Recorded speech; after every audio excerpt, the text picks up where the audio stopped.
Oh, on va encore aller voir un film en noir et blanc avec l'école. Ouais, je suis sûre que ça va être sous-titré en plus, c'est nul. Un vieux film, ça c'est sûr, oui, tu as raison. Mais bon, l'avantage c'est que c'est jeudi, hein. Donc on va louper l'évaluation de matin. Ah ouais, ça c'est trop bien. Bon bah moi je ramène les bonbons alors. Mais comment faire de nos élèves des spectateurs éclairés, curieux, critiques? Alors, on a eu une idée et on s'y est mis à plusieurs. Moi, c'est la prof. Et moi la réalisatrice. Grâce au dispositif Collège au cinéma, les élèves vont aller voir un film par trimestre qu'ils vont ensuite étudier en classe. Mais il ne reste que des spectateurs.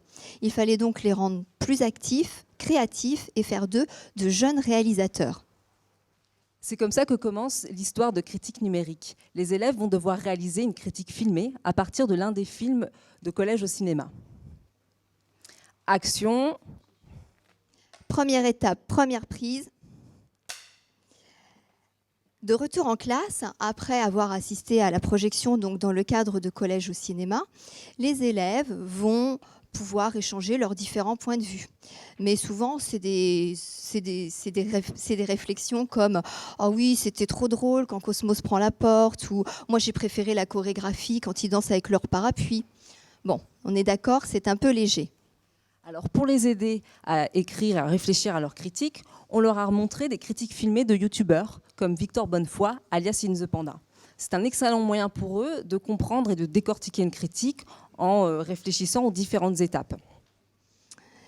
Et c'est ainsi qu'à partir de leurs réflexions spontanées, ils vont pouvoir structurer davantage leurs critiques et apprendre avec le vocabulaire spécifique du cinéma à justifier leurs idées.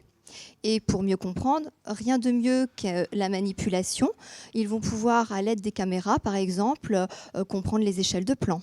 Deuxième partie, deuxième prise. Il s'agit maintenant pour les élèves de réfléchir à la mise en scène de leur critique. Et oui, est-ce que ce sera un Draw My Life, un dessin animé, une comédie musicale, pourquoi pas, ou un film muet? Un scénario, ça s'écrit et ça se réécrit. Une mise en scène, ça se répète. Et puis, il faut surtout que les élèves aussi prennent en compte nos moyens techniques. Et oui, il ne s'agit pas ici d'une super production à renfort de gros effets spéciaux. Au cours des ateliers, les élèves bouillonnent d'idées. Mais il faut qu'ils apprennent à se mettre d'accord entre eux, que le réalisateur soit d'accord avec la cadreuse et avec les acteurs. Ils doivent à la fois construire un discours argumentatif pertinent et échanger entre eux pour être d'accord entre les différentes équipes, à la fois artistiques et techniques. Une fois ce travail de classe effectué, que le scénario est écrit et que le storyboard est terminé, moi je réunis toutes ces informations-là dans le découpage technique et je m'attelle à préparer au mieux la journée de tournage à l'université. On est d'accord, créer un film, ça demande du temps. Et donc, les élèves doivent à la fois se distribuer des rôles. Certains seront réalisateurs, d'autres accessoiristes, techniciens, script, pourquoi pas.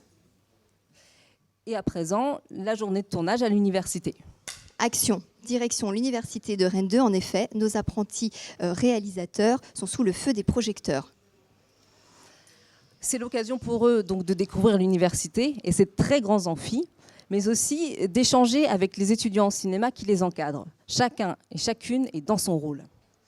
Nos jeunes acteurs sont un peu impressionnés, il est vrai, par ce contexte, mais au fur et à mesure des prises, ils trouvent vite leur marque. Et un tournage, c'est aussi le lieu de pas mal d'imprévus. Et lorsque des travaux de déblaiement commencent pendant une prise extérieure à l'université, eh bien, il faut bien prendre son mal en patience et s'adapter. Et puis, c'est pas facile non plus pour nos élèves de garder leur sérieux quand ils sont pris de fou rire au moment d'une séquence. C'est l'occasion aussi de rencontres pour les collégiens des différents établissements, pour leurs enseignants. C'est le moment d'échanger sur des anecdotes de tournage, sur leurs impressions. On sent qu'un esprit créatif souffle sur le campus. Et à l'issue de cette journée très dense, moi, je dois commencer le montage en suivant strictement les directives des élèves. Et puis, le compte à rebours commence car je n'ai que 15 jours avant la projection. Et en effet, nous voilà début juin. Donc les élèves vont découvrir sur grand écran leur critique vidéo dans la grande salle de spectacle de l'université. C'est un moment émouvant. Et puis les élèves montent sur scène, ils nous parlent de leurs films, nous révèlent un peu les secrets de fabrication. Et le César de la meilleure critique revient à, et en effet, un jury composé à la fois d'enseignants, de collégiens, d'inspecteurs pédagogiques, de représentants de la délégation académique des arts et de la culture et de représentants aussi du ministère de la Culture de Rennes, ils vont remettre le prix de la meilleure critique. Et à présent, nous aimerions partager avec vous des paroles de profs, de l'association partenaire et puis d'élèves. Justement, Claire, l'une des enseignantes qui participe au dispositif, nous a dit que ces troisièmes avaient répondu avec beaucoup plus de facilité à la question sur la mise en scène cinématographique du texte de Genevoix pendant l'épreuve du brevet. C'est aussi, d'après les enseignants, un moyen de donner du sens au parcours d'éducation artistique et culturelle et aussi de proposer une pratique raisonnée de l'éducation aux médias et à l'information. Roselyne Kemener de l'association Filme Moi ta plume nous a dit que développer critique numérique avec les élèves et leurs enseignants avait été une superbe aventure et que leur énergie, leur motivation avaient vraiment été le moteur de l'action et que du coup, ça ouvrait de belles perspectives pour poursuivre le projet sur d'autres établissements.